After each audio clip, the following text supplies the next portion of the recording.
so keep that in mind. Yeah, hey, forget I asked.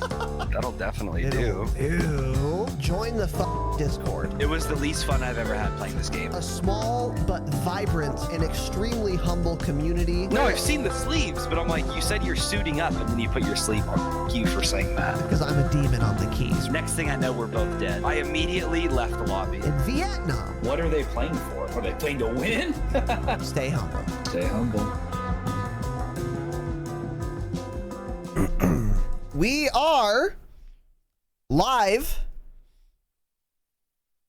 online on the internet. Welcome to the Dropshot, a Call of Duty / Warzone podcast program episode number. Oof, my voice is having a lot of problems. 170. My name is Casey, also known as Razinon. And I am joined this afternoon at 3 p.m. on a Saturday, in fact, by geriatric and my good friend, JakeDown, also known as JakeDown on twitch.tv and perhaps on Twitter. How you doing, Jacob? Yo, what's up? Doing fantastic on this early afternoon. Doing fantastic. You had a couple of games today on the internet. How'd those go? So Warzone. Yeah. It went Warzone is how it went. That sums it up perfectly, I can imagine. And that's a great segue, Jake, because today we are going to be talking about Warzone, in fact. So as I had mentioned on Wednesday, Tanner is in Zion National Park once again, and he's getting 2%, not 3% anymore. And so I wanted to have Jake on and do a Warzone Brainstorm, which is something that Tanner and I do a lot on the Patreon for the bonus episodes. And basically the structure of this is that I will, or Jake will, write something down that is not like a thought that we're giving. It's more like an open question that we kind of want to figure out. So that is what we are going to do today. And Jake is a good candidate for this for a couple reasons. Number one, we've never done a brainstorm with him. And number two, he's pretty good at the video game. Jake, what is your Warzone kill to death ratio overall? Like 3.4. 3.4 right now. Cool. So mine's like 1.5 maybe. And then what about your like monthly or weekly or whatever? Do you know? Fluctuates. I mean, usually it's like around 4, I'd say. Cool. Roughly. Yeah. So these are cheater numbers, but Jake does not in fact cheat. And that makes him a unique candidate for a very interesting discussion about Warzone, a brainstorm, if you will. Because Jake is... How old are you also? Let's be clear. 23. Okay, so I would have a higher KD than him if I was a young boy like he is. And I'm almost 30. I am dying. So that's a big part of the reason. But also, he's very good. So it's going to be fun to talk to him, get his thoughts, pick his brain in this storm. Cringe that I just said that. And then also another thing, Jake, for some of you, if you've been listening to this podcast for a while, you might remember that Jake might sound familiar. You might remember he was on the podcast a couple times. He's been on for a round table or two. I think his first episode on was a recent convert discussion because Jake had switched from console to PC and from controller to keyboard and mouse. And we talked about that. How long ago was that, Jake? Maybe almost a year? Over a year, I think, because it's probably like, September, I think, because I got my PC like last August, so it was probably like September. Okay. Right around a year. Yeah, about a year. And how has that been treating you? I mean, it's great in some aspects, and it's fucked my life in other aspects. So thanks. Yeah. Thanks to your episode, a console is a computer. Award-winning episode. The award-winning, Yeah. Well, you're welcome. I was just a typical, gamer by night. Casual. I came home, I played some games, and now here I am streaming my dumb face on the internet to people. Yeah. And looking up graphics settings videos And and fucking sweating filters. my nuts off. Yeah. Mm-hmm. So thanks. You are most welcome. So yeah. Anyways, so this is gonna be a fun episode. So other than that, we had a Patreon hangout last night. I was awake until like 5 a.m. my time. So and we're starting early because Jake lives in I don't know what. Nova Scotia. State. Yeah. And it's like 9 p.m. his time, so he's already falling asleep. So we wanted to start early. So that's why we're doing this early. I was up very late. My voice sounds weird. That is why. But I'm very excited to get into this. So no announcements other than that. Let's just dive right the fuck in. If you were listening for the jingle, it's already playing, in fact. And here it is. Dusty! The 5 gifted! Let's absolutely fucking go, dude. Borpa Spin in the chat. Dust, thank you very much, King. I appreciate you. Very kind of you. Thanks for the 5 gifted. And Toady Boy, the 100 bits, dude. Huge, Toad. Let's absolutely go. Welcome back, as always, King. Love and appreciate you, boys. Thank you for the support. All right, so Jake and I have compiled a list of items we want to talk about in no particular order. We're going to go through these things, and that's kind of it. The only through line connecting theme, obviously, is going to be Warzone. So I've written most of these. Jake's written some. Some of these might not be totally open-ended. They might be me asking for Jake's opinion specifically, but in general, these are going to be open questions. So let's start with this first one.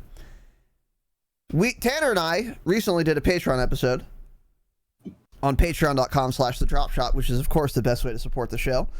Patreon.com/thedropshot there at that link. And we talked about whether or not when the new map for Warzone comes, the Warzone Pacific map, when Vanguard Season 1 happens, probably, if we will also get everything else to switch to Vanguard. So, for example, we know we're going to get the new Warzone Pacific map, which is like a Vanguard map in Warzone. Does that include Vanguard perks will replace Warzone current perks? Does that include the Vanguard movement, which is different than the Warzone movement? Not super different, but definitely different. Will that replace it? Will that be replaced, rather? And will that come into Warzone? What else would there be? Equipment, lethals, tacticals, field upgrades. Is everything going to become Vanguard UI? Or is it going to be just the map? Jake has listened to this episode, so he says.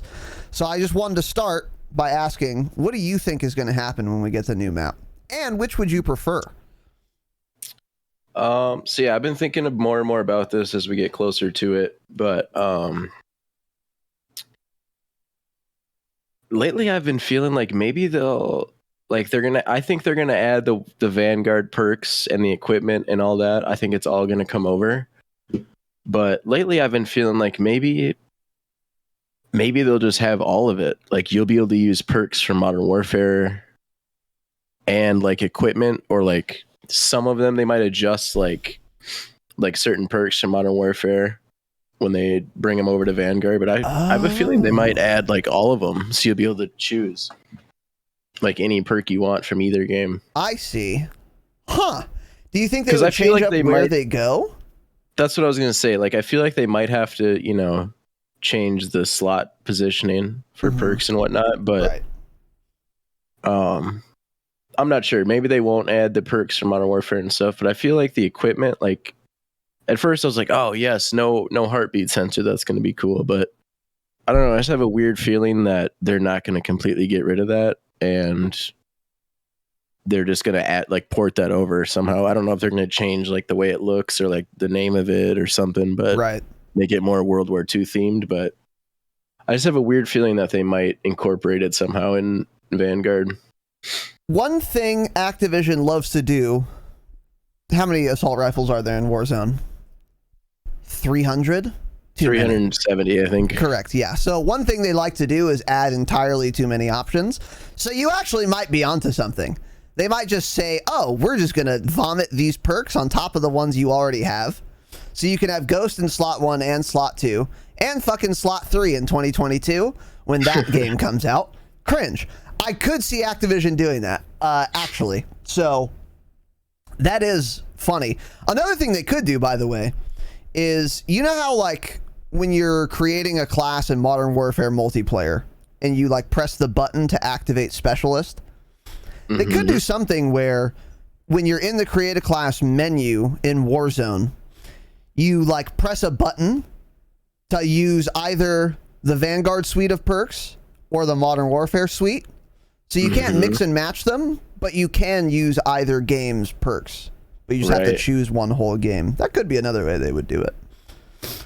What would you prefer to be the case? If you were the emperor of Activision, what would you do? Would you want everything to switch? I think for the most part, yeah. I mean, we're all so sick of the same old Warzone shit, but I think I think having the option to use any of the stuff for Modern Warfare, like the perks and the equipment, I think that probably would be best, just in case, because we're obviously going to get sick of the Vanguard stuff eventually at some point. Yes. And like now people are starting to go back to some of like the old Modern Warfare guns. Like a lot of people are using like the AUG as like the Modern Warfare AUG as a SMG. Yes, yeah. Just because everyone's been sick of the Cold War guns. So it's like, I think keeping as much in as possible. It might be overwhelming. It might be too much, but I think that would probably be what I would prefer in the long run. Huh. But at first I'm fuck all the Cold War, all the Modern Warfare shit. I'm not using any of it. I'm just super excited for all the new stuff, but I think as we go and we get used to the new map and the new guns, I think it probably would be good to have all of the stuff in there. Okay. Just to have as many options as possible. Right. I think that's probably best. Yeah. Yeah, I think in a perfect world, maybe that would be ideal. Less so the weapons. I really don't care about the weapons. We need maybe a dozen assault rifles and that's it. And then you can have an assault rifle that does a thing, and that's all. I don't need a third AK. I find it insane, but it's not necessarily bad to have it in the game. To your point, that is assuming, of course, that Activision is capable of balancing 60, 70, like actually 60 plus assault rifles. That's where I think I don't want the options, because I don't think Activision can do it. If they could, it would be more options is always better, assuming they're well done. I would agree with you. How do you feel about the new map? What are your thoughts? Do you think it's going to be good, bad? Because something Tanner and I have been saying is, obviously we're excited for a new map. We haven't got one since Warzone came out. Verdansk 84 doesn't count, obviously. Of course. What? But I'm still learning the map, dude. Come on. Are you? Yeah. I don't even know it's called Big Blue anymore. It's fucking red now. Holy shit. Yeah, obviously we're excited for a new map because it's new. It's novel. But Tanner brought up a really good point, which really started to get me worried. If it's a Pacific theme map, it's a lot of foliage, a lot of shrubbery, a lot of flora, if you will. And that could mean really dog shit visibility. So do you share our concerns in that regard? Are you excited for the map in general? Yeah, I mean, I'm super excited for the new map just because I'm so sick of Verdansk. Holy. Yeah. I'm so over it. As far as like the visibility and the foliage and stuff, it's probably not going to be great. It's, you know, they can't do it enough with, they can't make the visibility good enough with giant skyscrapers. I have a hard time believing they're going to do it with shrubs and bushes. Yeah. But I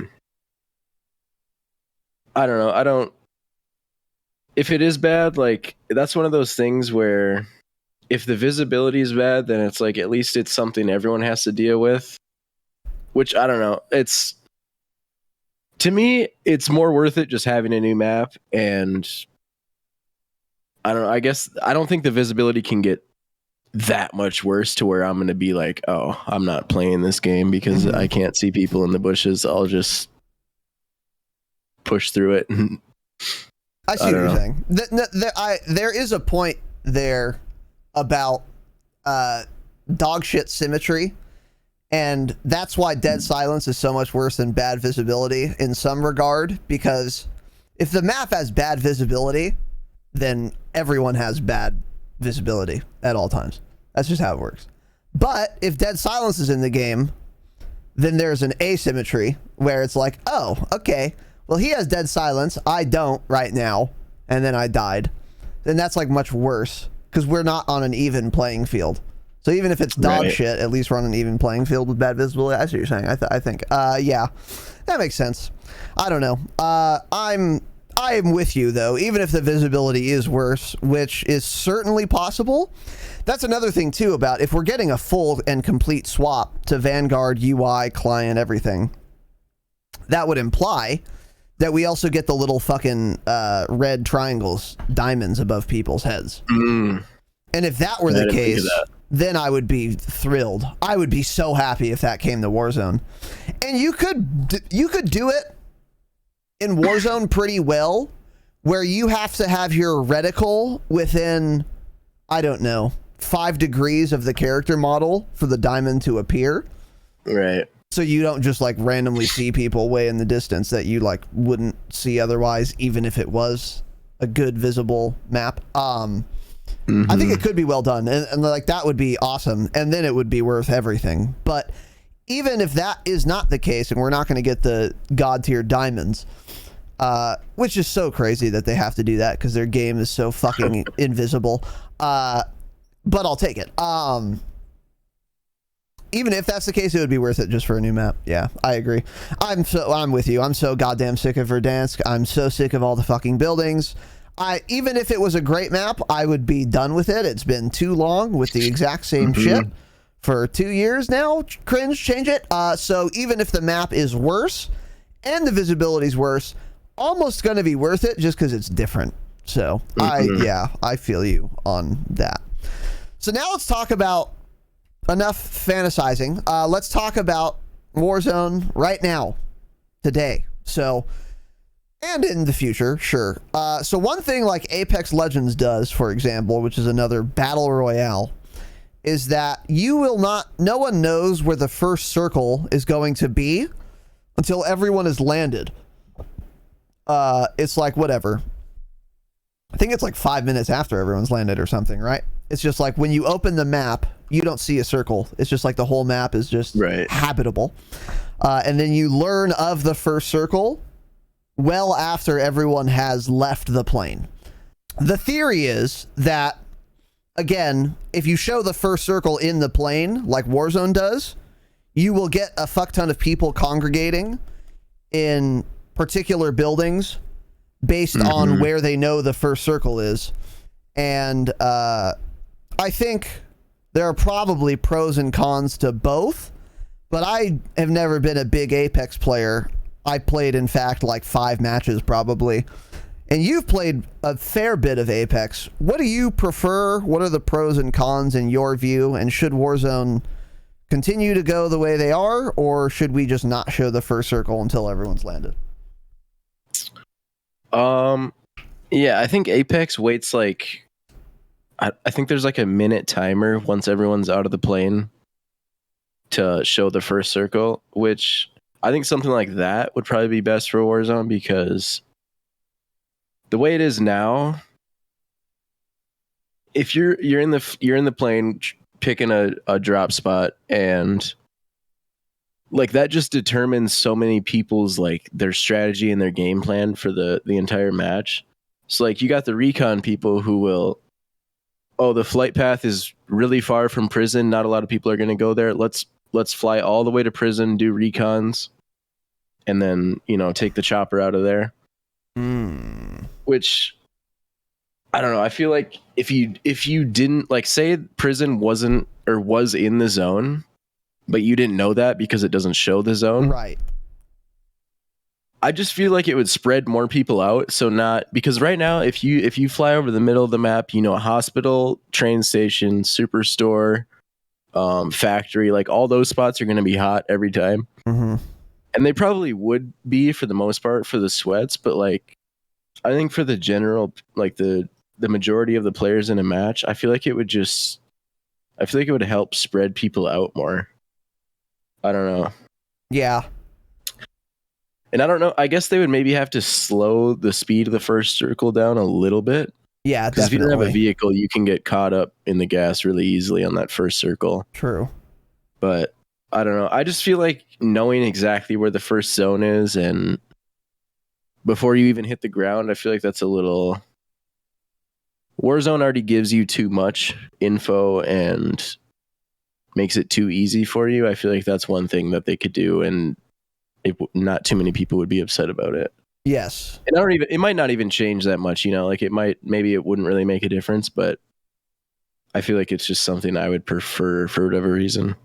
I think I agree. Yeah, it is kind of hard for me to put into words, but I am with you. And something like Reflex just said in chat, you can also fight for 5 minutes in the first zone in Apex. That's the word difference. I don't know what that's the word difference means, but so half of what you said was interesting, and the other half didn't make sense. Yeah, you can just drop anywhere in Apex because everywhere is in the zone, and you can just like take fights that and not be worried about like, oh, we have to get into zone at least right away.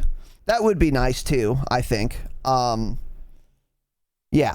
So, but yeah, I think that would be good because yeah, like your prison recon example where there's a team that wants to do recons, the plane and the circle super far from prison, so they go prison knowing no one's gonna go there, and then they just are able to do a bunch of free recons. If they didn't know where the circle was, and then the circle was right on prison in the first rotate, then they might get like more punished or at least pressured sooner, and that would be like healthy for the game.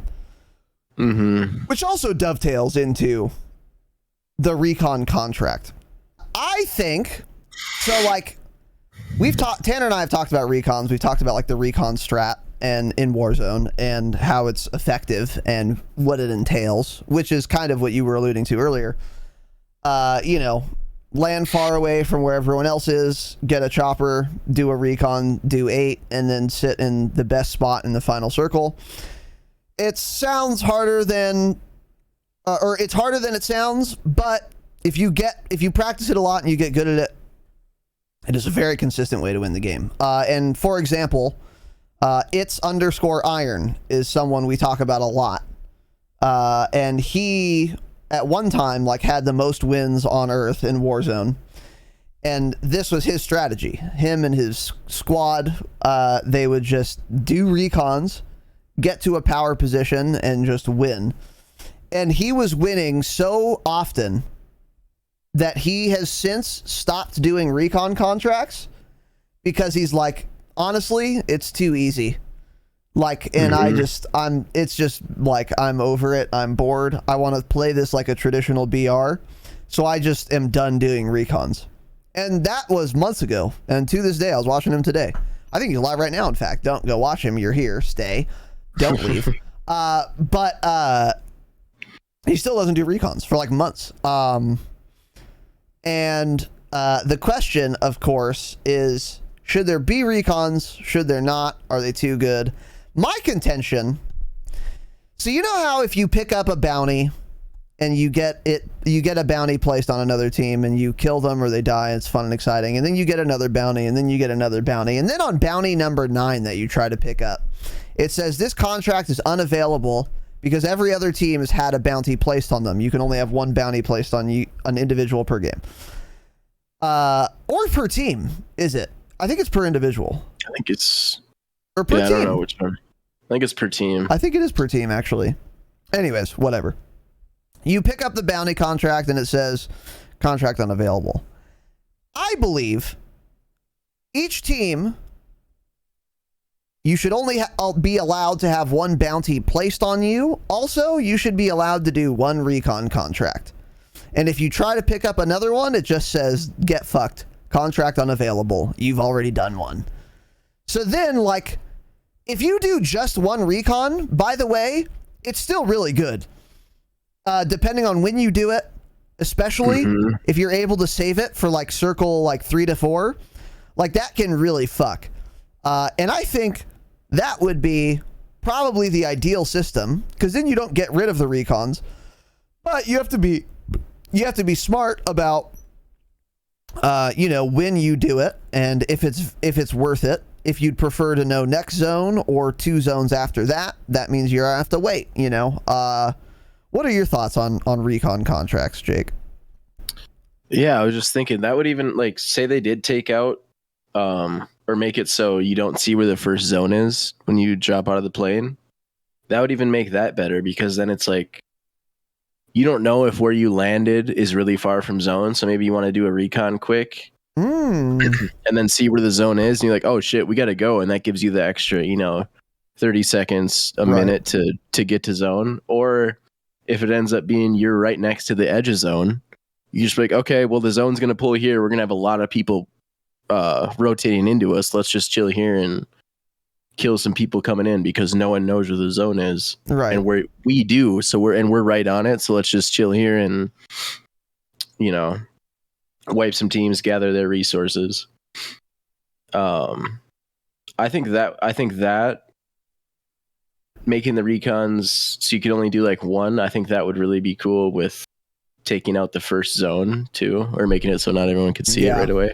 I think that would be cool.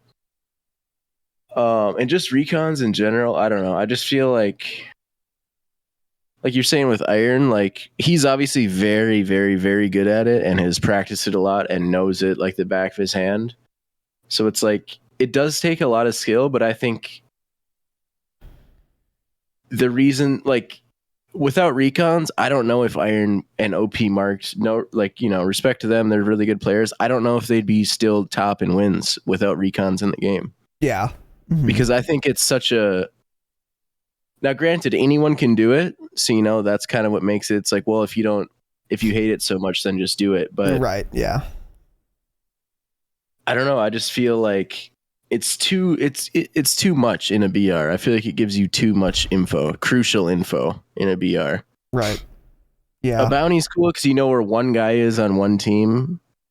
If you really want to get nitty gritty with it, you could bait your one teammate bounty, put him in a building, have him sit in a building, have the other 2 guys sitting on buildings on either side, and just kill the bounty hunters as they funnel into the bounty. Right.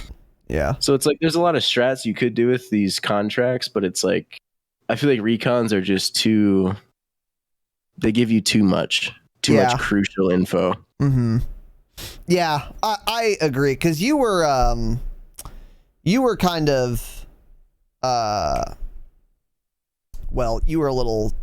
you were a little upset, a little perturbed playing Iron Trials, because a lot of games you were getting reconned, idiot, right? Get reconned, idiot. Yeah. Get reconned, idiot. And it is pretty obvious, by the way, Iron Trials or not, like yesterday when we were playing 4s, when we did the most wanted and everyone came back and the free loadie was right next to a building and a buy and a team, and that team was there the entire game. And hey, guess what was super interesting and kept happening? Every time the circle shrank, that building was still in zone. So it was just very obvious. Oh, here's what happened. They've done 9 recons. This building's very close to final circle. That's why they're here. And it does make it tough. because yeah, if you know where the final zone is and you want to win, you should be by it, or at least be in a good position to rotate into it. So yeah, I don't know. Another thing they could do too is even if you wanted to like keep the ability to get like contract bonuses continuing, you could say, okay, you're allowed to do as many recons as you want, but it's only going to show you the immediately next zone. They're not going to stack.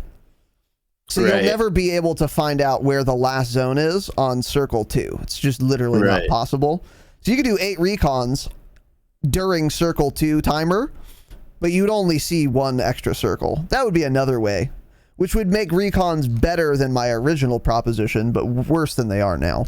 I think either of those would be fine, and I think better, because it is fucking annoying. And a lot of the skill in a battle royale is rotations. Being able to rotate. Exactly. That's like a huge part of what makes a good BR player a good BR player. And if you have all the info, then that doesn't really matter. Or it matters a lot less. So, now on to some of the new perks. There is tempered. Hold on. I retract that. Now on to one of the new perks. One new perk. Because there is tempered, which is a red perk, which means you plate. You only need to plate twice to be fully plated, rather than 3. This perk's not worth running. I don't believe it. I never see people running it. Maybe in Rebirth it would be good. Granted, but not in like regular Warzone. But there is another perk, a yellow perk called Combat Scout. Are you running Combat Scout or Amped? And does it depend on your class? Yes, it does depend on the class. If I'm sniping, I'm using Amped. Because you need to switch to your close range gun. It's much more imperative to switch faster when you're using a sniper, and you need to switch fast. If I'm using like an AR and SMG, lately I've been running Combat Scout because, like the wall bangs, that's been helping quite a bit actually, because then you can just keep wall banging someone through like a wooden building or a fence or something like that. That's really nice. And or also Kevlar in Warzone, yeah. Or shoot through a goddamn concrete wall, but not paper. Cool. Right? Yeah, the consistency is amazing. Yeah, cool game. Another reason is like if you rush into a guy like really close range and he knocks you, but you shot him a few times, that's going to give your teammates the live ping without you having to do it, and then sitting there spamming the ping button and not actually getting the live ping off, which I do that all the time. Yes. I try and live ping him, but he's already around the corner, so I can't do it. So then I put up 16 pings right in front of me on the wall. Oh, dude, true. You know? Yeah, but it's like true. if we get in a gunfight and I have Combat Scout and I shoot him, but he still knocks me, at least he'll be pinged for a second so they can see which way he went from when he knocked me. Right. So when I'm using like an AR SMG, I think that's pretty nice to have. But yeah, definitely Amped when you're sniping. I think that's the most noticeable, is when you're trying to you need the sniper out or you need to pull the SMG out. And it's like, Jesus Christ, what are we doing? Yeah. Takes forever. Yeah. So I agree with literally everything you just said. And that is exactly how I do it as well. On my sniper class, I run Amped. On my AR class, I run Combat Scout. Because exactly like you said, Amped is way more important when you're sniping, because, sometimes, a lot of times, someone pops dead silence and you're sniping out of a window and he's inside you with a MAC-10. And hey, I'm not FaZe Neo. I'm not about to just fucking quickscope this guy. I need to be able to fucking switch to whatever other gun I have for a chance in hell to kill him. So Amped is super important. But the main reason, well, that's the main reason. But another reason it's good to run Amped as opposed to Combat Scout on a sniper class is because Combat Scout matters so much less when you're sniping, because you're shooting one bullet at a time. So it's like, I'm either going to like with with a fully automatic assault rifle and running Combat Scout, every one of those bullets, every, half a second, you're getting a reping, you're getting a light up, smile, and it's just constant feed of information. Whereas if you're sniping, if you have Combat Scout, if you hit the guy, he's live pinged, he's bright orange. By the time you've rechambered, It could be good, don't get me wrong. It's not a bad thing to have, but it's just not nearly as valuable as when you're using an AR. And a lot of times, too, if you're playing like fours, hopefully someone's running Combat Scout. So if you're sniping, someone else is taking care of it and getting the pings for you. But a lot of times that doesn't happen. And then that leads me to ask, when I started doing this, running Combat Scout on my AR, I was like, you know what? I bet you there are other people like me. All the blue perks are fucking shit anyway. I'm going to use cold-blooded. Fuck it. So I've been running cold-blooded lately. And the reason is Combat Scout. That's what made me think of it. Because if you have cold-blooded and you get shot by someone using Combat Scout, you don't get lit up. You still get pinged, I'm pretty sure. But you don't get lit up at least. So it's way harder to get banged. And also, High Alert recently got buffed to where if you have High Alert, you can hear people with dead silence, supposedly. I don't know. And Cold-Blooded also counters High Alert. So I'm thinking more people are going to be running Combat Scout. Cold-Blooded will counter that. And more people are going to be running High Alert since it just got buffed. But Cold-Blooded counters that too. If you're looking at someone who has High Alert, their screen will not light up to notify them that you're looking at them, which is actually pretty fucking big, because when I run High Alert, I expect 0 people ever to have Cold-Blooded. So if I don't have a big fucking orange light, I just assume no one's looking at me. And it's that simple. So are you running Cold-Blooded? No, I haven't. I don't think I've ever once ran Cold-Blooded in Warzone, but now I've been, just because, like you said, the blue perks are kind of, for the most part, irrelevant. I still run EOD just because I feel like it's always nice to have. Yeah. But like, I don't really think about it much, but I do notice that when I watch kill cams, I usually watch every kill cam I can, unless it sends me right to the gulag and it just says no kill cam for you today, which is awesome. I love that. Yeah, I watch all the ones that they let me. Yeah. But honestly, I feel like lately, a lot of the people that have killed me have had Cold-Blooded on, and I don't know. It hasn't made me switch to it yet, but I feel like I should at least try it just to see if it. I don't know if I notice any difference playing with it, but I don't think I've ever used it, to be honest. Not even one time. Yeah. Mm-hmm. Yeah, I've used a lot of blue perks in Warzone. I went through an EOD phase when RPGs were meta. Cringe, kill yourself in game if you're using RPGs. This was early days. And then Tanner and I did a brainstorm talking about double time and being able to tack sprint longer and crouch walk faster, which is nice. So then I went through the double time phase. And then I think there was another blue perk that I was running. Are there any other? Yeah.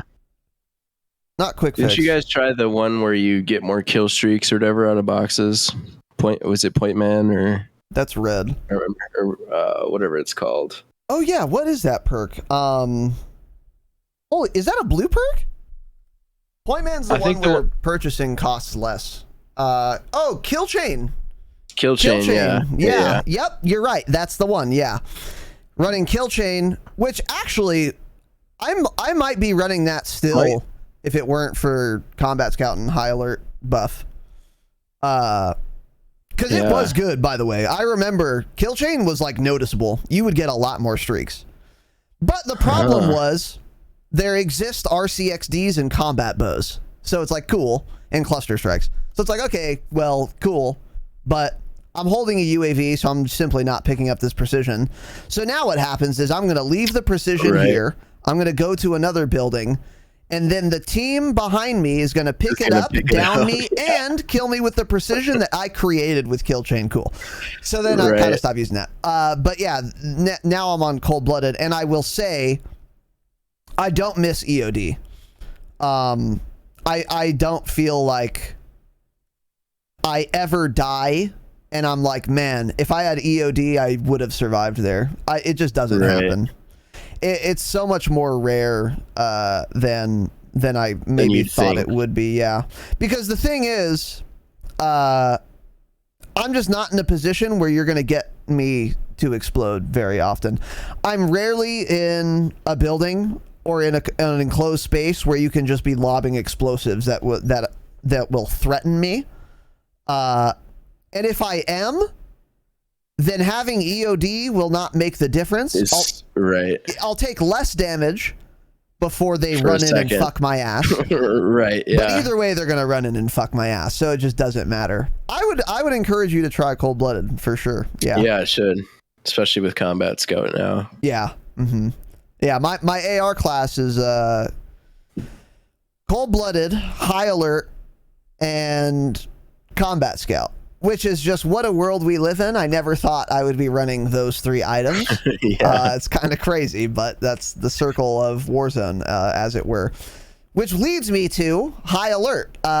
You've been running high alert, so you get overkill, and then you get, in your second class, people usually, historically, got ghost. But lately, you've told me that you've tried high alert. Are you still running high alert, and how is it? And let's remember, again, high alert gives you the orange indicator when someone off screen is looking at you if they don't have cold-blooded, which is super clutch. And they recently buffed it, supposedly, to if you have high alert, it counters dead silence. So if someone pops deady and is running around, you will hear their footsteps as normal as if they didn't have dead silence if you have the perk high alert. Are you still running it? How is it? Does it actually counter deady? Have you noticed? What are your thoughts? So I've been running high alert for a couple weeks. Just recently, like yesterday or the day before, I started picking up ghosts again, just because high alert's really nice. Like getting those orange indicators is super, super helpful. Especially like when you're rotating out in the open and it's like, okay, well, this guy's gonna laser me as I'm running. So I either have to get to the nearest rock or turn and get shots on this guy. Where otherwise you're just, if you don't have high alert, you're just going to get lasered and go down. So that's really nice. But for me, it just comes back to what it always does is ghost is just always good. Yeah. No matter what's happening. No matter what's happening, excuse me. It's never like not working for you. You're never on the heartbeat. You're never on the UAV. It's not situational.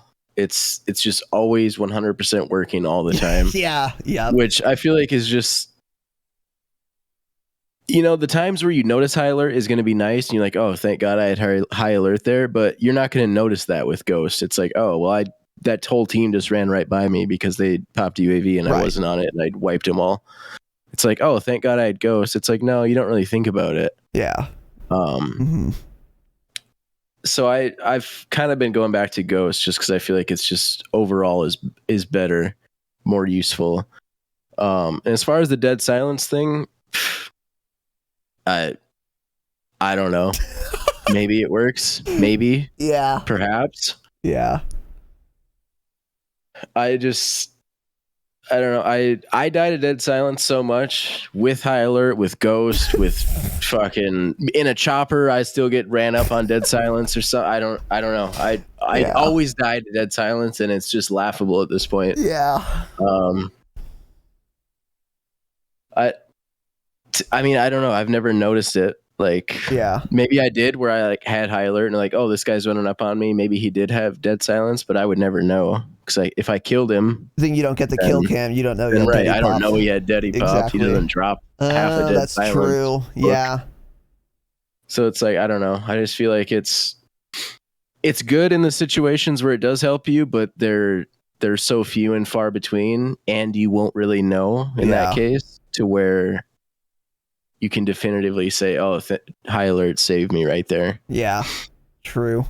So, I mean, it is nice to use, but like I've found a couple specialist tokens lately, and it's like early game having high alert when there's way more people up. Oh, it's so nice. Yep. You just get looked at. There's still 130 people left. You found it in like the third box you looted, and it's like, oh, God. Well, these guys have no idea. I know where they are. I know. It's so nice. Yeah. A couple of weeks ago, I was playing with Tanner and I think Bang, McBango, friend of the pod, and pretty late game, I got a specialist token, so I had high alert. I had all the items, and high alert like saved us like 3 times in a minute. Like actually, it's just so fucking good. And I was like, damn. I'm gonna try high alert again because holy shit, it's clutch. But like you said, is it better than Ghost? Probably not. No, probably not. Because Ghost is just, again, like you said, it's just always good. It's always good, and it's also like you were saying, you'll notice when high alert saves you. You won't notice when Ghost like gets you those kills or keeps you safe in that scenario, because how could you? It's like not possible to tell. But Ghost just fucks so hard. But high alert's really good too. But yeah, I hear you on that. I think Ghost probably is ultimately better, but I'm still playing with high alert because fuck it. That's it, because fuck it. Fuck it. Who cares? I don't know. I'm done. And hey, hot take, dude. If I die, he was cheating anyway, so Ghost wasn't going to save me either. So it's that simple. So cool. True. But yeah, I agree with you. I think Ghost is still ultimately probably better. Support for the Dropshot is brought to you by MANSCAPED, who is the best in men's below-the-waist grooming champions of the world. MANSCAPED offers precision-engineered tools for your family jewels. MANSCAPED just launched their 4th generation trimmer, the Lawnmower 4.0. You heard that right, 4.0. Join over 2 million men worldwide who trust MANSCAPED with this exclusive offer for you, 20% off and free worldwide shipping with the code DROPSHOT at manscaped.com. Imagine shaving with a sleek, well-designed, and optimized trimmer that makes shaving time your favorite time in the bathroom. I'm one of the first people to try the new 4.0, and I'm blown away by the performance. The craftsmanship, the details on it, they're next level. Manscaped engineered the ultimate groin and body trimmer by focusing on intelligent functionality and an incredibly comfortable grooming experience.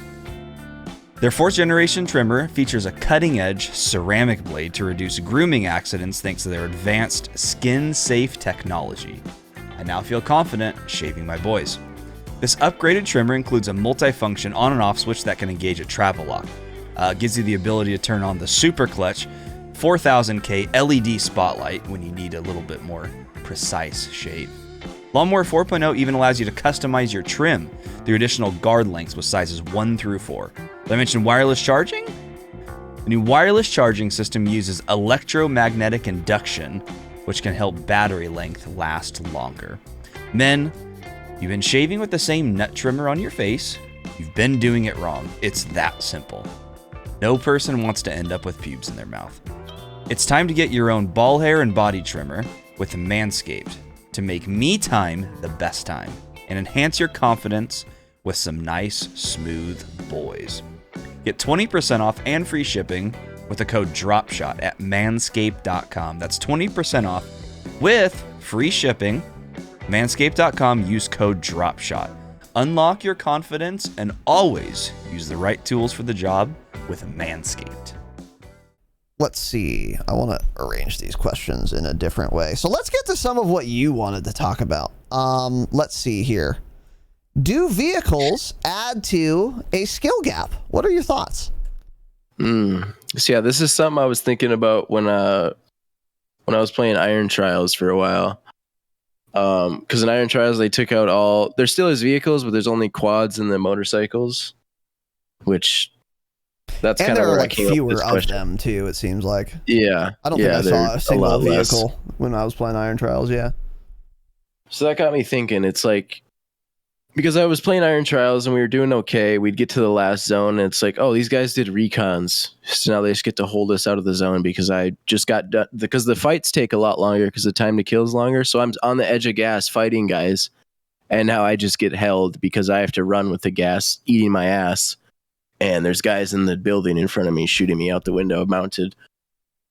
So when I was thinking, I was like, okay, so if there's going to be recons and these guys can do it right away and just, go to the last zone and sit there in a building, I feel like there should be a vehicle for me to rotate into the zone so I don't have to have gas eating my ass once again. So that got me thinking. It's like, are vehicles like, I don't know, because I feel like when I watch people play, like if I watch a casual person play, a lot of the times they just like vehicles aren't really like a part of the play style. It's just kind of an afterthought. Like, oh, there's a helicopter here. Oh, there's a Bertha here.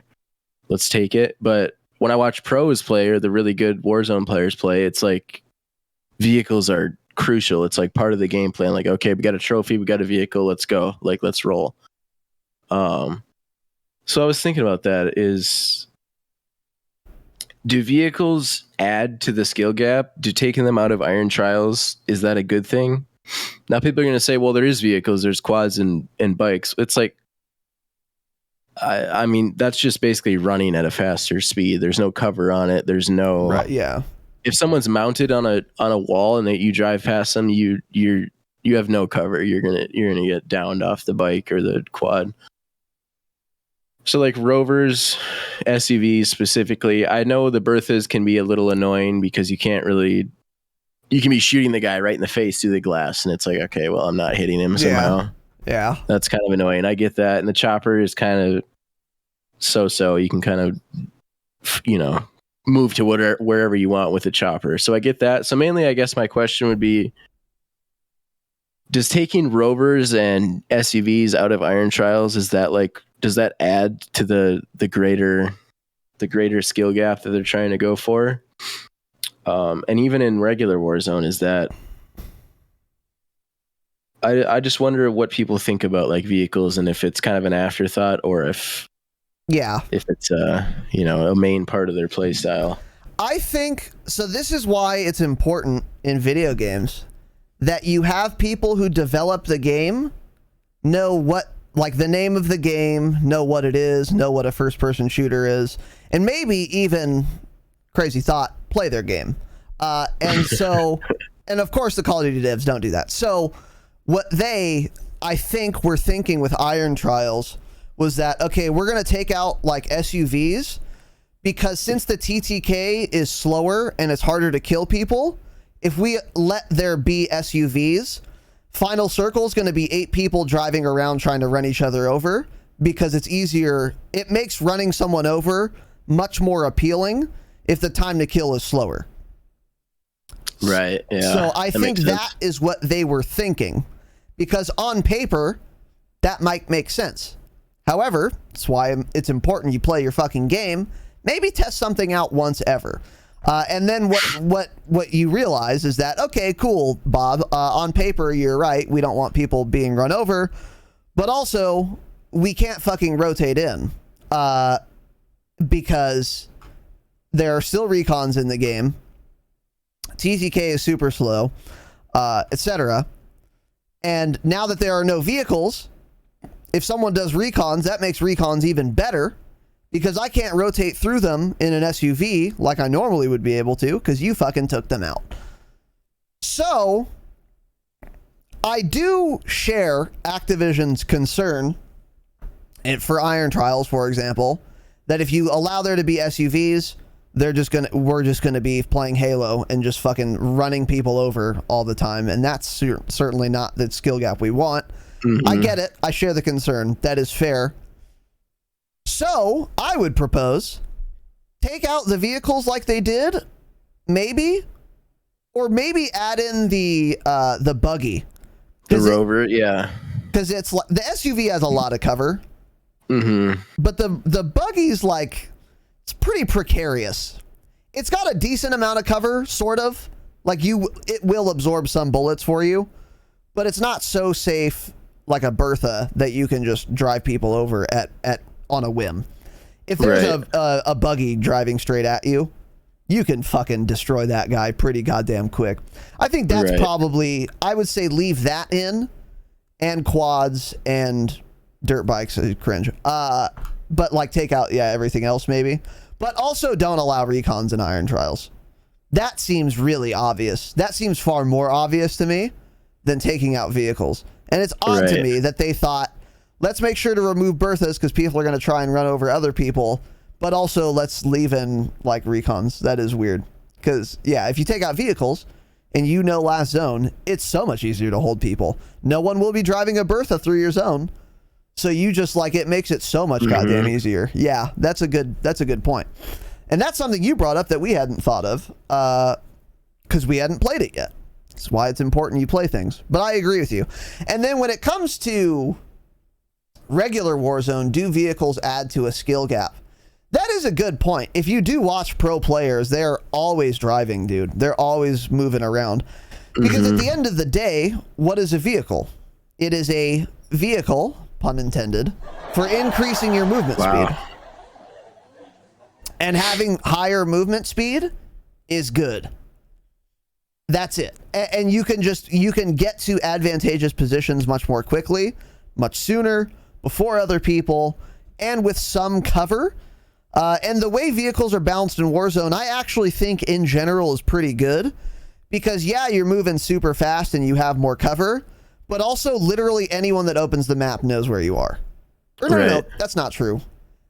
But everyone on the minimap, within the minimap range, sees, oh, there's some guy driving. I think anyone that's who could shoot you knows exactly where you are. Yes, anyways. That's a great way to put it. Yeah. So that, I think, is like pretty well balanced. I would say, man, even Berthas are fairly well balanced in like quads. Because there's only one person who's impervious to damage in the Bertha. The other three people are just Omega exposed, and you can fucking destroy them too. So yeah, I think vehicles add to a skill gap. I'm not sure I would really change them in any way, actually. I think they're all fairly well balanced, and they do provide pros and cons, but they absolutely do add to a skill gap. And another thing you'll see, to that point, by the way, if you're watching fucking Mutex get a solo quads 900 kill game in first circle, you will notice that he'll get like a vehicle and he just takes that vehicle to the helicopter where he's in the victory zone. This is so crazy because what you'll notice is in a pro tournament, a custom lobby with only pros, they understand how good vehicles are. Good luck moving your vehicle 100 meters because everyone knows we can't let this guy get this Bertha to the next circle. Yep. Everyone shoot it now. And just 60 bullets, mag dumped, times four teams, all mag dumping it because they know how good Berthas are and they fucking destroy it. And that's fine. If you're a good player, you know you can't let this vehicle survive and they just immediately destroy it. You know? Yeah. Yeah, I was streaming yesterday and I was in a SUV and I do something that I love to do in Warzone. If I'm driving like solo in a vehicle, I'll do the seat swap. You know, you drive and you hop into the, exactly, a Tifu. That's exactly where I learned it from. You hop in the passenger seat and you shoot a guy who's standing in the open because you can obviously shoot while you're in the passenger seat of the car. Right. And someone in my chat was like, oh, that's a cool move. I've never thought about that, is shooting out of the switching seats and shooting out of the passenger seat. And I was like, I mean, at this point, I thought everyone thought of that. But like, that's kind of where I came up with this question is like, vehicles are just a kind of a faster way from point A to point B. But there's also like, there's a lot of ways you can kind of use them. You can use them as cover. You can use them as, you can do the seat swap and shoot people out of them. It just got me thinking like overall in the general scheme of Warzone, I feel like they're very underused. Because even like a lot of the people I play with, like if I'm like last alive or if we're, you know, 2v4 and we're in a bad spot, it's like I'm looking at the mini map. I'm like, is there any vehicles we can use to get out of here or position to a better spot? It's like, we got to go, dude. We're not going to win this fight just straight up. So it's like I'll always be calling out to my teammates like, oh, you could go to this car, you could go to this Bertha, you can go to this, you know, even a quad. If it's you know, last resort, you have to rotate, you have to get out of that spot, get on the quad and get it to cover at least. If it's not going to get you all the way to zone or to the spot you want to go, use it to get out of the open as fast as you can. Yeah, to a better position more quickly. Yeah. True. I just feel like overall they're underused and not enough people kind of think about that. Yeah. I don't know, Yeah, that is true. I think I'm in that boat too. I feel like I don't use vehicles as much as I should because you're right. And you will notice as you pointed out, go watch all these pro Warzone players. They love vehicles, dude. They love them because they're so good if you know how to utilize them well. And another thing too is like using them as cover. That's something I don't see often, but you know, when I've got all three of my brain cells firing together, there will be times where like I'll take a Bertha if like last zone or final area is like north of Millie on those like ridges or whatever. There's like there's like one building up there. If you can get in a Bertha, you can just drive up there, park it. You can get in the bed of the Bertha and crouch, and you have a cute little head glitch. It's just mobile cover for you, or you can just be standing behind it. But even like if you're in the bed of the Bertha and you're shooting out, if you start getting beamed, you can just enter the vehicle. Yep. Especially if you park it with the driver's side facing north out of the zone, because then you'll be Yeah. You can just teleport to the other side. Yeah, you teleport behind the Bertha and you just can't get shot. It's instantly too. And it's just so fucking strong. And there's a lot of little cheesy shit you can do to exploit game mechanics to your advantage, like that, or like a seat swap. Another thing I've seen, this is seat swap 3.0. I've seen clips where you're driving, you seat swap and start shooting the guy. If he starts shooting you, you seat swap to the back seat and continue shooting. And he's like, what the fuck's going on? I thought I had a big brain because I know he seat swapped and I found him and started shooting him. But now he's in another seat and this is too much. And then you're just dead by that time. And it's like, that's, you know, that's just that's cheesy. That's just a cheesy exploit mechanic to do, but it works and you should do it if you can. Because why not, you know? And it's just an instant teleportation that shouldn't exist, but it should exist because at the end of the day, it's better to have the ability to swap seats than that cheese is common or exploitable. I don't know. Right. But that's another fun and exciting clip I've seen a couple times. Just like someone will just literally sometimes, I think it was Mutex. He got seat swapped. And he like clipped it. He's like, holy shit, I got outplayed. Some guy was driving up in an SUV. He was driving. He switched to the passenger seat and then the other and then the other and then back to the driver and like kept doing it. And Mutex was like struggling along. And all the while, the guy's just peppering in shots on him because he's out in the open and he eventually wins. It's just impossible to track him. It was funny. Right. Because the guy in the car knows he's going to seat swap. Yep. But he's gonna, so it's like he can the guy seat swapping can anticipate where you're gonna be and how to adjust his aim. But you're like playing Kovacs, you're like, holy shit, the target keeps switching on me. You're like, Jesus, man. Yeah, true. So yeah, it's useful. A lot of people don't utilize it and even really think to do it. So it's, I don't know. I like it. It's fun to do, and I think. I mean, it is cheesy, but I think it does add to his skill gap just because it's, you know, a lot of people don't even think to do it. So it's like, you know, it's just another, like you said, mechanic that's exploited, and it's kind of just the game we play. Yeah, and you should. So either you learn it and you adapt to it, or you just kind of, you know, if it happens to you. Yeah, exactly. Get on TikTok. Yep. Yeah. I agree with you. Yeah. And you know, every single game is going to have cheesy shit in it. You can't get away with it. And like, what would be the alternative? Don't allow people to switch seats unless they park and fucking get out of the car and then get back in on that specific door. No, cringe. I'm not doing that. Yeah. It's a fucking video game. Sweet swapping's fine. And that's just how it is. But yeah, I agree. I should be using vehicles more. I think that's something everyone can pick up on. You had another thought here. Should stats reset or separate for the new Pacific map? I remember when we were going to Cold War, Tanner and I were wondering this. Will the stats reset? Will they delineate? Should they? Would that be cool? I think the best case scenario for this is you have... Well, there's a couple ways I think would be pretty good.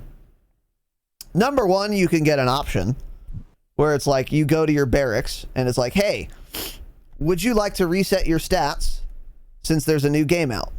And you say like yes, and then your stats reset. Alternatively, and then you could also just opt out of that if you don't want, so you can keep your 3.9 KD, cheater. Or you could also have it be like, oh, we're gonna still display everyone's overall stats, but then if you press this filter button, we're gonna show only your Modern Warfare seasons stats, only your Cold War seasons stats, only your Vanguard seasons stats. So you still have an overall KD, but you're able to show, even on the game's leaderboard itself, an individual or yours, you are an individual, KD by map or by game. I think all of these would be preferable. Will they do it? They didn't do it for a new game, but maybe they think a new map is a more fundamental change that would inspire them to think maybe we should look into these stats and shit. Which I think would be nice, by the way, because my overall Warzone KD is like 1.4445 or something. But my my KD in the last, I think since Cold War came out, is like 0.5758. I'd like to show that. That would be better. That number is higher than the other one, so that would be cool. But I just don't have that option. I have to go to a third-party API sniffers or whatever, warzonerank.com, to figure this shit out. And it would be nice. It would be cool if the in-game leaderboard showed it. What are your thoughts on this, Jacob? Yeah, I think this would be. I think resetting this, or at least if they reset it, whatever, that'd be cool. I'd be fine with that. But I'd prefer them to like separate it, I think. And I think that would just be the best way to do it, because I think, all the people who have grinded out 5,000 wins, like OP Marked and Iron, they should get to, show that off and say, hey, I won more than anyone on this map when it was this era of Warzone. I think you should still be able to see that and show that off. I think that'd be cool. But I think they should just separate it and, mainly it's more of a selfish thing, because I want my KD to reset now that I'm on a PC, 150 frames all the damn time on keyboard and mouse, so I can know exactly where I'm at. Engine owning, it's like, all of it. Filters, yeah. Yeah.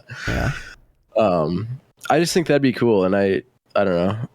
I don't know if they will. I hope they do, but I don't think it would be that hard for them to, if not reset it, or if not separate it, then just reset it. Oh, Jake. But I mean, you're right. Yeah. I mean, too hard. They can't even. Yeah. They can't make the menu not run at 7 frames per second, apparently. Dude. Yep. Lately, I don't know what the fuck's up with that. Field Upgrade Pros never worked. It's just the whole thing. So many crazy things. No, I'm with you though. In all seriousness, they could probably do it. And I agree they should. I would like that. For sure. Because yeah, I think it is ideal if you just separate everything out. Yeah. Because then you get everything.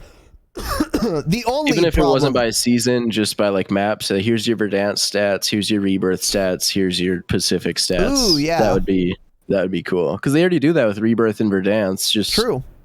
Keep Add it Pacific. Oh yeah, you're right. Yeah. You know I feel what? like they could do that. I think you might be right, actually, because I forgot about that, but they do already separate stats by KD. They separate stats by map, excuse me. So maybe they will. There's another new map. They might fuck around and do it. I think that's actually totally possible, since they already have a precedent established. That would be cool. I wonder what my Rebirth KD is. I should look into that. Shit. Yours is dog shit, you said? Or mine is dog shit? Yeah, mine is. My normal KD in Verdansk like 3.4. My Rebirth KD is like 2.8, 2.9. Really? I don't know.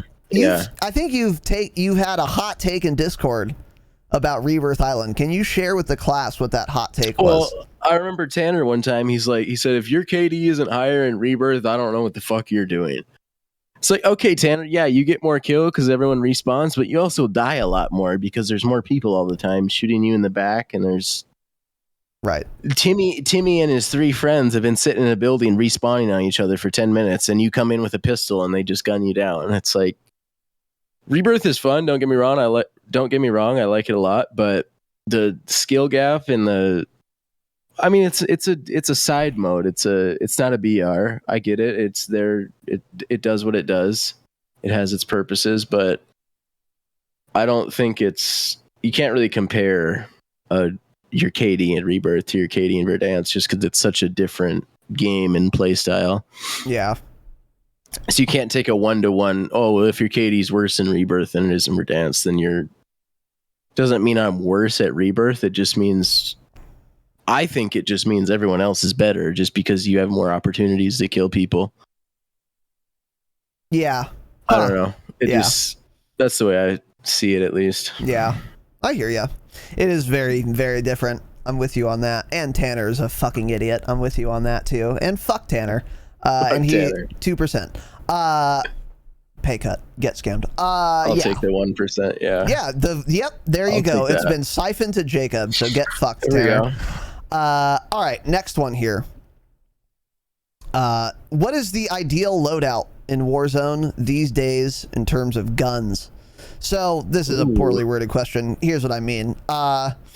What's the meta AR right now in your view? The meta SMG, the meta sniper, and then if I'm missing anything else, for like a SPAS 12, for example, cringe. What are your thoughts? What are the best guns these days? God, that's a good question. So for ARs, I think if you watch the pro custom tournaments, apparently it's the EM2, which to me, I was looking at the stats, I was watching streams. The EM2 has a slower time to kill than the Cold War AK and the XM4. It has a slower time to kill and it shoots slower. So that means if you miss, the time to kill is even slower. Right. So I don't really understand why it's. Yeah, I was looking at True Game data this morning. Unless his stats aren't updated or something, but I think they are up to date. The EM2 kills like 40 milliseconds slower than the AK and the XM4. And with that slow rate of fire, it's like if you miss one bullet, then it's getting even slower. So I don't know. I was having a hard time figuring out why everyone's using it in these custom tournaments. It must be really good, and I know it is because the ground loot one slaps, but if I'm playing regular Warzone Verdansk, I'm using either an AK or an XM4 right now for sure. It might be that the EM2's headshot or neck multiplier is way better than those two.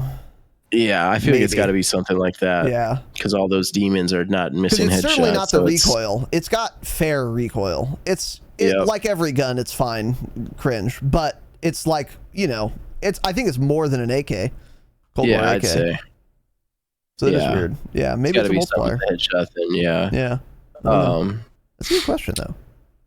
But yeah, I'd say for regular Verdansk, the Cold War AK, the XM4 is really good for your ARs. If you're on keyboard and mouse, the MG82 is disgusting also. Is the time to kill for that still faster than all these other things? I think it still has, at like long range especially, I think it still has the fastest long range time to kill of any gun in the game. Huh. It's disgusting. I was using it for a while, like 3 weeks ago. That was my main gun. That's all I was using was the MG. And it's really nasty. Especially if you're on keyboard and mouse, I'd assume if you're on controller, it's a lot harder to use. But that's still really good. As far as SMGs, that's kind of where it gets tough for me. I've been kind of going back and forth. KSP, I was using surely. Yeah, busted OP for sure. Nerf it. Nerf the KSP. I was using. So with my sniper, I was using the Swiss and the Mac 10 for a while, a few weeks ago. Because once they nerfed like the bullfrog, the movement speed and everything, I was kind of running that a little bit, and then they nerfed it. So then I switched to the Mac, which hasn't been touched in a long time, and is still really good everywhere. It's still super, super good up close. pretty good at mid range. Also, not a lot of recoil, a lot of ammo. So if I'm running like a God, the SMGs are tough right now. It is, I know. The Mac is really good, but just recently, I switched back to the MP, the Cold War MP5. Just because I feel like a lot of people are running the OTS. I was getting shit on with the Mac 10 by the OTS, which is still apparently really good. I have tried it over and over and over and over, and I just do not like the OTS. I don't know what it is. I feel like with a I've tried sniper, it would be a terrible choice because the range is so bad. With an AR, maybe, good. But not with a sniper. Yeah, even with the AR, I feel like I tried the OTS and I was like, I would just rather have a Cold War MP5. You get 10 more bullets. The time to kill is right there. It's just very marginally slower. And the range is what, maybe a meter better, but still better. Yeah. So it's like 10 more bullets, a meter more of range, and 20 milliseconds slower time to kill, whatever it is. And I think the mid-range TTK is way faster than an OTS-9 too. I think the drop-off is less steep. I know in the custom pro tournaments, everyone's loadout is the EM2 and the OTS, but I don't know. Maybe that's, if you like that, run that, but I've tried it and I don't know. I don't really like the OTS. So for me, it's been the Cold War MP5 or the Mac 10 have been my go-to SMGs. Okay. For sure. And then what about Sniper? Sniper. So I was a Swiss main for a long time. Me and Tanner were the Swiss brothers for a while there. Okay, we had it going. Cringe. I'll edit that out, of course. Yeah.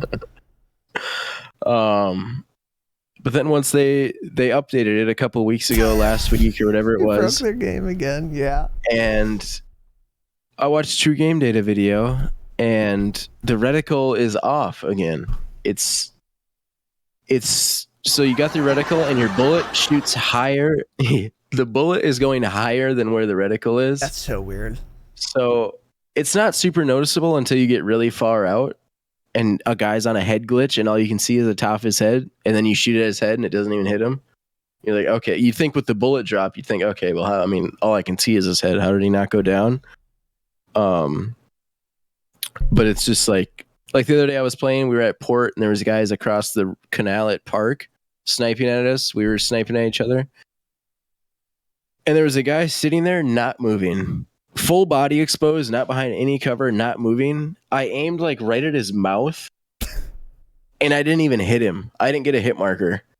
I was like, I don't know what this is. He literally didn't move. Didn't move when I shot him, before I shot him, after I shot him. Shot him right in the mouth, didn't even hit him. Didn't break his armor, didn't get a white really hit marker, often. didn't Holy get shit. So I was even like, with okay, bullet drop, you would have hit his foot or something. Right. Yeah. Yeah. I would have got a hit marker. Right.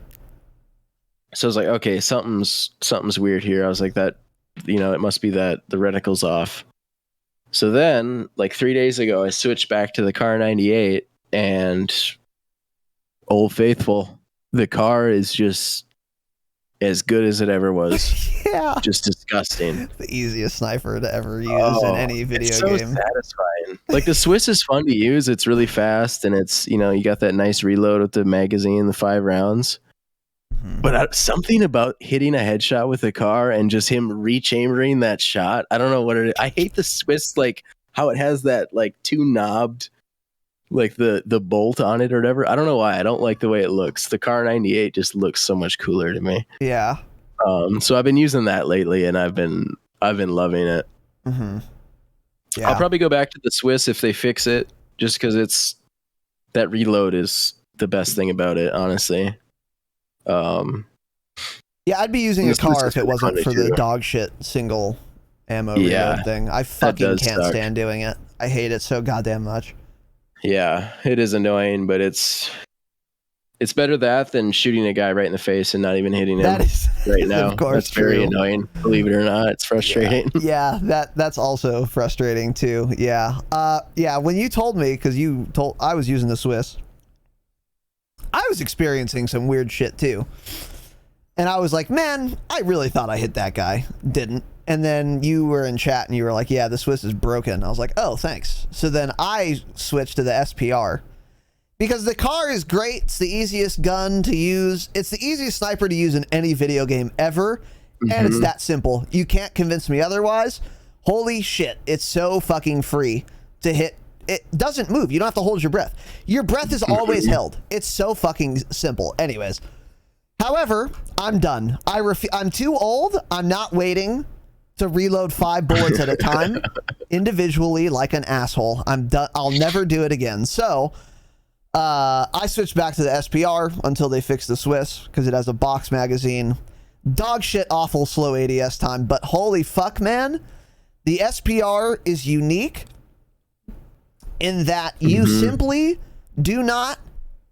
here's how it works. You point it at something, and that is exactly where the bullet goes, always, every time. And there is something deeply simple and satisfying about that experience is that if you put the reticle on his head, unless he's actually like 300 meters plus away from you, it will land exactly where the reticle is. Point it at his head and you will get it down. It is like so insane bullet velocity. It feels so fucking nice. I got a cheeky little clip yesterday, dude. We were at fucking fire. And we had to cross the canal. I died eventually, but 2 guys lasered someone, pointed at one dude's head, pulled the trigger, bullet drop, doesn't exist, it doesn't matter, don't have to account for anything. Blap that dude, point at the other dude's head, downed him too. I fucking love the SPR for that reason, but it has a lot of cons. Anyways, yeah, that's interesting about, does the XM4 have a faster rate of fire than the Cold War AK? Yeah, it shoots faster. I don't know by how much, probably at least 50 rounds faster per minute, I'd say. It seems like it shoots faster. The thing with the XM4 long range for me is that it's like sort of bouncy and weird, but also it fucking barrel rolls. It's the only gun I've used where, like, if you look at the scope, for example, okay, here's the scope. This is the top of the scope. When I'm shooting it, it doesn't go like up and down a little bit like a gun with recoil would do. It fucking does this, which doesn't really throw off your aim, but it's very unsettling. It's upsetting to me. Do you experience this? Am I crazy? Yeah, I know what you're talking about. I try not to pay attention. I try and just like, okay, I know it's doing that weird shit. Just look right at the reticle Okay, and put the guy on the reticle. But yeah, I do know what you're talking about. I don't know why it does that. It's like you said, I don't notice it with really any other gun. Yeah. Probably some dog shit gun that no one uses, it probably does it on. But yeah, I know what you're talking about. Yeah, it's very weird. Very weird. Yeah. As far as SMG, but yeah, I'm with you. I don't really know. I got to try the MG82 again. Because I was playing Rebirth yesterday. Ground loot MG82. I mounted it. Oh my God, you're right. It's disgusting. No chance. No chance. The rate of fire is so fast that on a 12 tick server, if you're shooting someone, for every tick, you probably landed like 4 light machine gun rounds on the guy. Just Omega super bullets. And like, holy shit, it's a toughie. If you start getting shot by that, especially if you can mount, it's so insane. It's so They're nasty. down before they're down by the time they realize the first bullet hit them. Yeah, exactly. By the time the server is refreshed, they've absorbed 400 points of damage. Yeah. Just holy shit, man. Yeah, so that is a really good gun. But I got to try that again. Yeah, because even the ground loot one, I just mounted up, destroyed that dude, killed the last guy we won. So yeah, really dumb gun. And it's banned, and that's why everyone's using the EM2. They would be using the MG82, but they banned them in all these custom tournaments. Yeah, the MG is banned in pretty much all the custom tournaments because it's so good. Holy shit. That's crazy, actually. I didn't know that. Yeah. I believe it, though. Especially in pros' hands, you know. Yeah, it would just be fucking nasty. Just melt everyone. What's the setup for it? VLK or whatever it's called. Barrel, Axial, task force. last barrel, agency, field agent.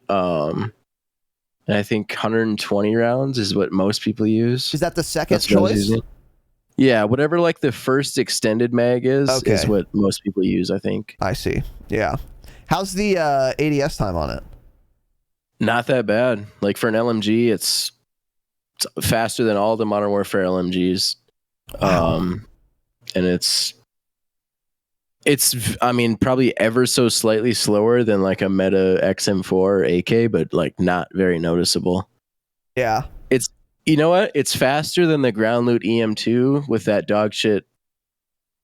Which I guess isn't saying much because that's the slowest gun to ADS ever. But considering it's an LMG with 120 rounds, ADS is faster than a ground loot AR with 50 rounds. Yeah.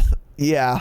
I know what you're talking about. That fucking, the EM2. Dude, did you know putting on a fucking optic makes the EM2 ADS faster than using the default one?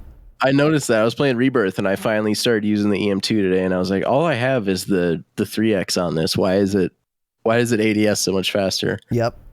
It's insane. Good old Activision. Yeah. Let's put on a more high-powered scope. It's lighter. Cool. That makes sense. Yeah. And then for SMGs, dude, if you liked the Bullfrog, wait until you try the PPSH. That gun fucks, dude. You gotta try that, man. Yeah. It has insane strafe speed. I think the fastest in the video game. I died yesterday to someone with a PPSH. I watched the kill cam. He fucking strafed me so fast. I was shocked by it. I was like, holy fuck. He looks like he's speed hacking so fast. And the rate of fire is really good. All the other handling's good too. It's got a decently fast reload, good ADS time, good sprint out time, insane strafe speed. And you have 71 bullets. Not much recoil, decent range, decent time to kill.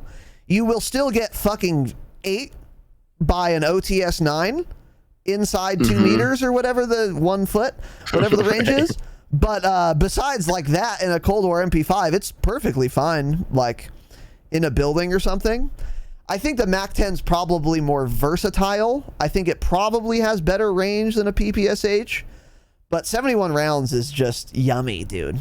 Yeah. You should try it out. Yeah, I should try that again. I used to use it a lot on Rebirth. I liked it a lot. And I haven't used it too consistently in Verdansk, but I should try it out just because, especially now, I don't really have a set SMG, so I should give it another shot. I know a lot of people like it, so because there was a change to it recently. They wrote in the patch notes we like changed how it looks or how it recoils or something. It wasn't like a buff or a nerf, but it was something. Do you remember what it said? Adjusted the recoil or something. I think that's what they said, is like adjusted the kick or recoil pattern or something. Yeah, I remember that. Yeah. So let me be clear. I don't know what the fuck they did. I used it after that. Feels the same, but still worth trying, I guess. But yeah. I agree with you. I think the MAC 10 is just, if you were forced, yeah, exactly. If you were forced to use an SMG on a mystery class where you don't know what your other gun is, and you pick a MAC 10, that's fine. Can't go wrong. It's just gonna work. It's gonna, it'll touch people at range. It'll eat them up close. There's only a couple of guns you're gonna get beat by. It's just so versatile. It's so insane. Yeah. The Mac is just always, it's not back, it's always been, dude. It's, Mac is here to stay. The Mac is here, yeah. The Mac attack is intact. And I'll edit that out, of course. So last thing I wanted to talk about. You did, as we alluded to earlier, we did talk about you switched from console to computer and from controller, the sticks, to the keys, keyboard and mouse. Something I have been saying lately, something I've kind of realized in the past maybe month or two, is like, if you are on keyboard and mouse, you are disadvantaged up close because you don't have aim assist, and that's where it shines. But you are massively advantaged far away, and especially, I would imagine, sniping, because it seems to me pretty obvious, intuitively at least, and this is why I want to get your perspective, that if you're on keyboard and mouse, or excuse me, that if you're sniping, you'd prefer to be on KBAM than on a controller, because you can make those adjustments to hit the pixel of the guy's head, whatever, 200 meters away. So I have since after realizing this, changed my play style to like very often be sniping, if not always sniping, because I have an input method and I should play to the strengths of that input method. So, are you good? You need to take a break? Yeah, no, we're good. We're good. So my question is, do you think that that is true? That sniping that sniping is better for KBAM than it is for controller, and do you think it is skewed heavily enough to adjust your play style to make it dumb to not be sniping if you're on keyboard and mouse? That makes sense. Yeah, I get what you're saying. I think in general, sniping is it's a lot more fun, and it is a lot once you get used to it, and kind of. Because when I first switched to keyboard and mouse, I couldn't snipe. Like, I couldn't hit anything. And I was like, weird. This is weird. Like, even I was like, this is weird. Because everyone told me, I was like, oh, sniping is so much better on keyboard and mouse. You're going to love it. And I tried it, and I was like, I can't hit anything. And then once I did it for a while, and I started using it more and more, and I was like, oh, I get it. Like, I kind of figured it out, and, like, I don't really know what it was that was making me miss so much, but once I figured it out, I was like, oh, this is way easier. It feels way more intuitive. You just, like everyone says all the time on Twitter, point and click. Point like at the guy's head. Just like opening a file. Yeah, dude. Just like opening Chrome, man. That's all it is. Yeah. So once I kind of figured it out, I was like, okay, yeah, this is it's a lot more intuitive and a lot it just feels better sniping on keyboard and mouse. I don't really know how to put it any other way. It just feels better. Because I sniped sometimes when I was on controller, but it wasn't kind of one of my main play styles. Now I've been sniping a lot more recently just because I'm better at it now, and it's more fun. I can hit shots more consistently. I don't think if you're on keyboard and mouse, I don't think you have to snipe or it's insane not to snipe. I think you can still use an AR, SMG and do just fine and still do as good as you would on controller or whatever.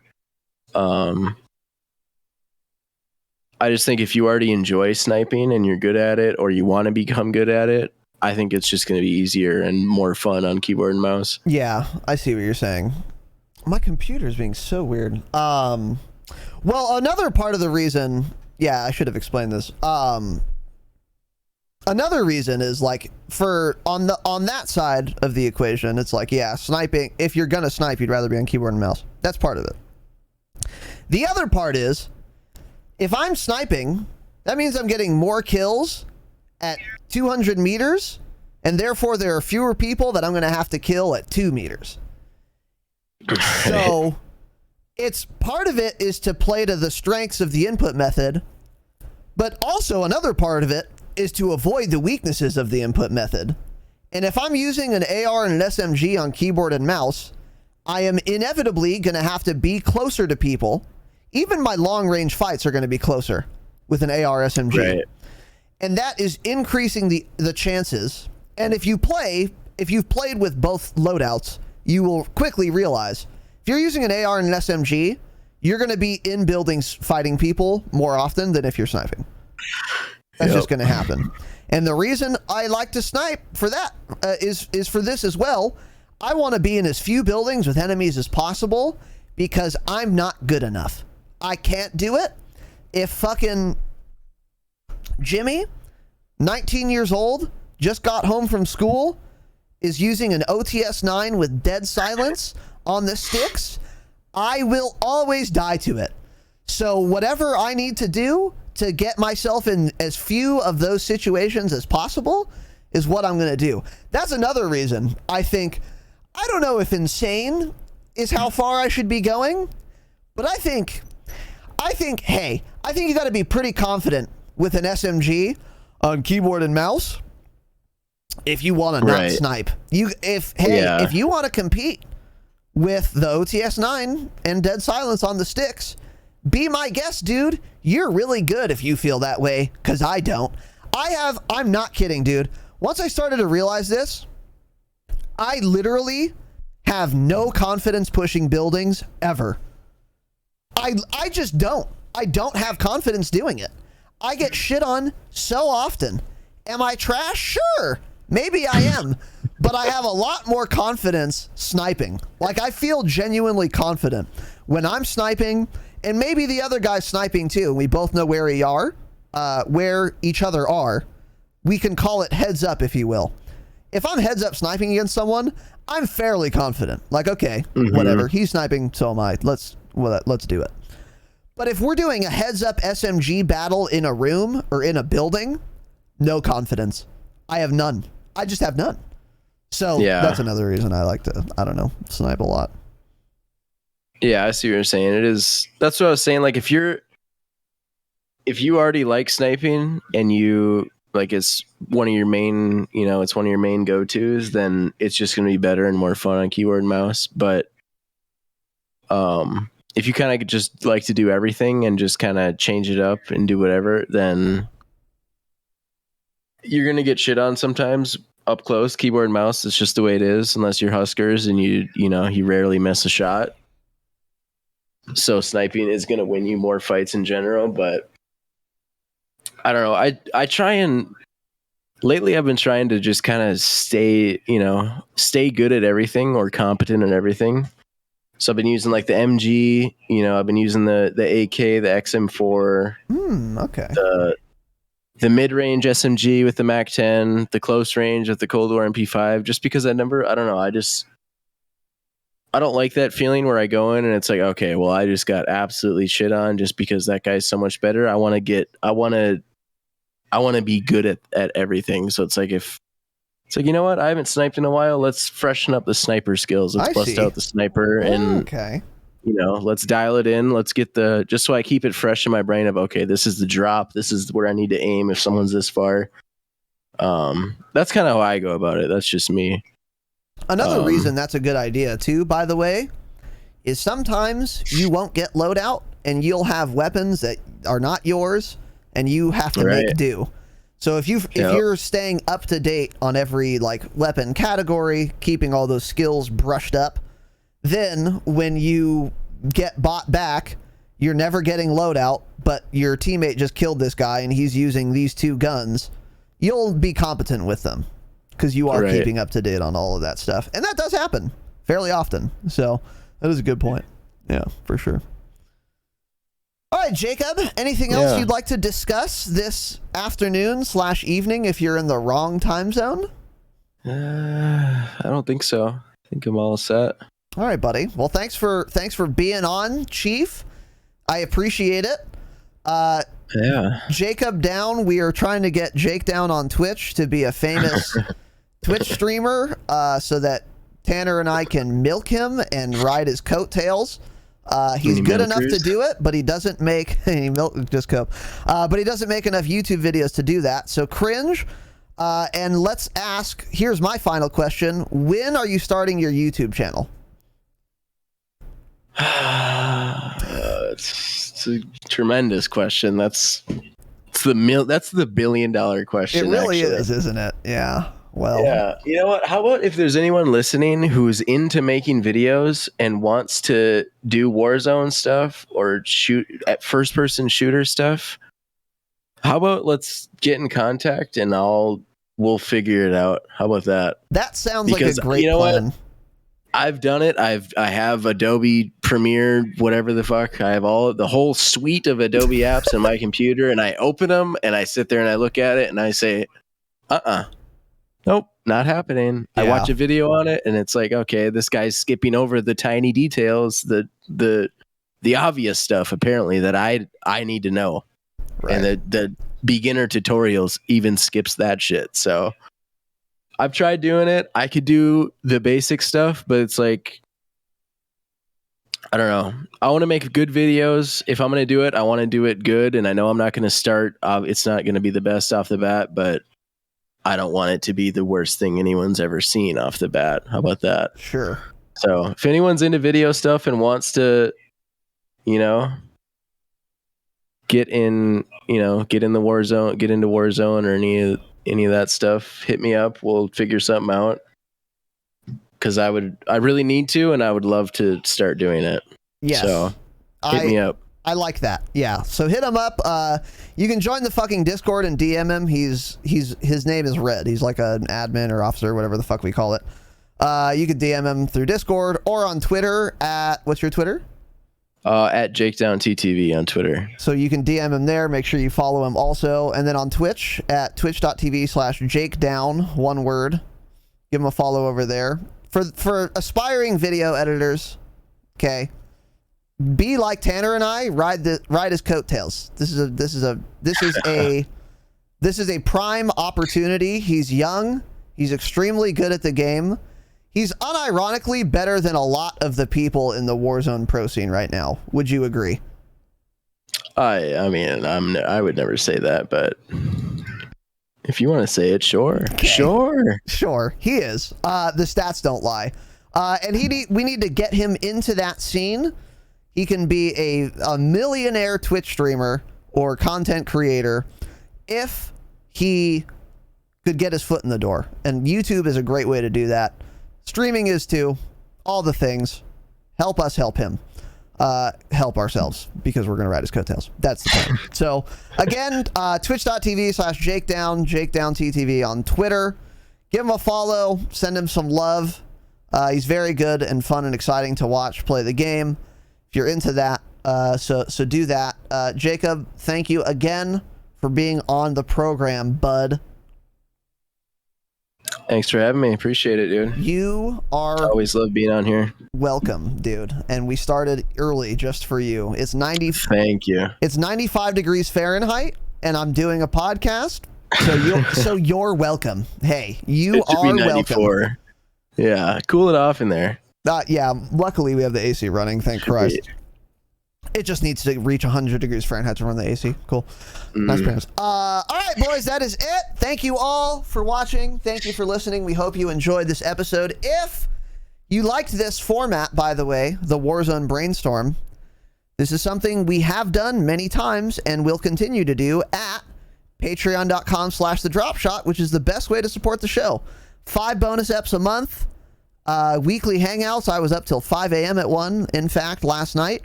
That's a 10-hour hangout with me bullshitting and drinking. It was fun. And it's open to all the patrons at patreon.com/thedropshot. If you're a patron, you can join. Join the fucking Discord, of course. We will see you next time. Once again, thank you all for listening. Thank you for watching. Have an excellent evening, of course. And as always, remember, stay humble and fuck Tanner. Fuck Tanner.